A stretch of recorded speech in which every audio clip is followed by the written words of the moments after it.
Luis Garcia joins us now. Lucho, it's so good to see you. Wow, look at that background, first of all, boys. That's quite a step Take that, up, Fabrizio isn't Romano. it? Lucho, where's your Champions League trophy you normally have behind you?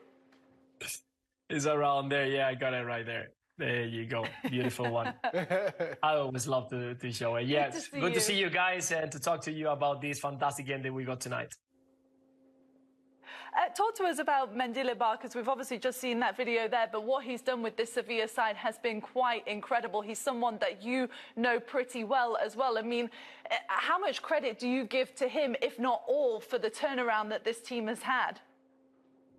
Well, if we count, Poppy, that there's been 3 managers before him and they couldn't find a way of making this team that definitely was built in the beginning of the season to fight for the top spots, for the top 4. We are talking about a team that it was involved in Champions League positions. They move away from the Europa League and start focusing on making the next step. But they couldn't manage, they couldn't cope with it. And why is that? Because they sold the best 2 players in the lineup last year, the 2 center-backs, and they from the very beginning start struggling to get results.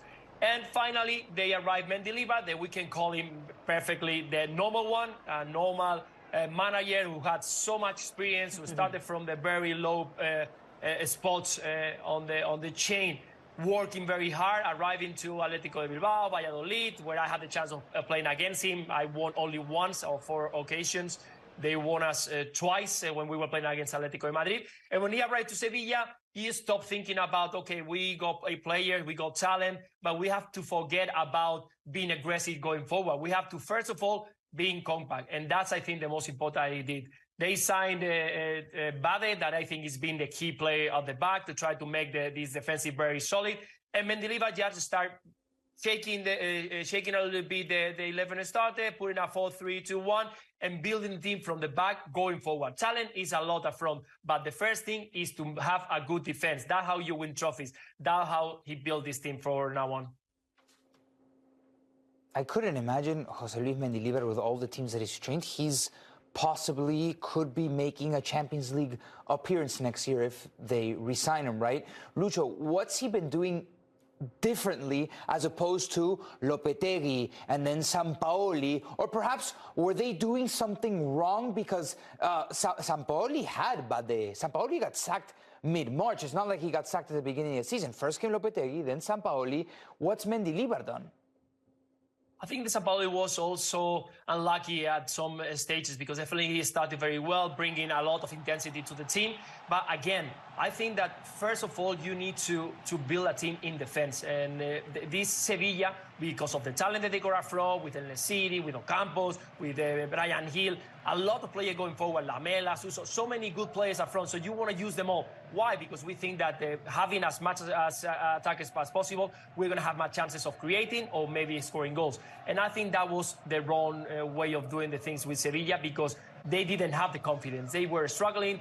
This is a team that has got a massive fan base there in Sevilla. They are very well supported, but they're also very critical. And Mendilibar arrived and they said, listen, we're going to start from the basics. We're going to defend very well. We're going to be very well organized. And then we got players. We got Rakitic, we got Oliver Torres. We got players who can create, players who can bring something special. And of course, having back full fit and the city has been also very, very crucial. He's been struggling to get fitness-wise, good moments, good games. Last year was fantastic, but this season is now when we can see him more often. But definitely, I think the most important was that to be very organized. Now it's a team that is very difficult to create him chances. We saw Juventus struggle to even create one. It was later on the game when Juventus were all for it to try to get the equalizer. And that's how you're going to see tonight Sevilla. Even with their own crowd, they're going to be a very narrow, compact team that is going to start making the quick transition to try to bring the ball to the city. Lucho, who's going to be the difference maker for Sevilla?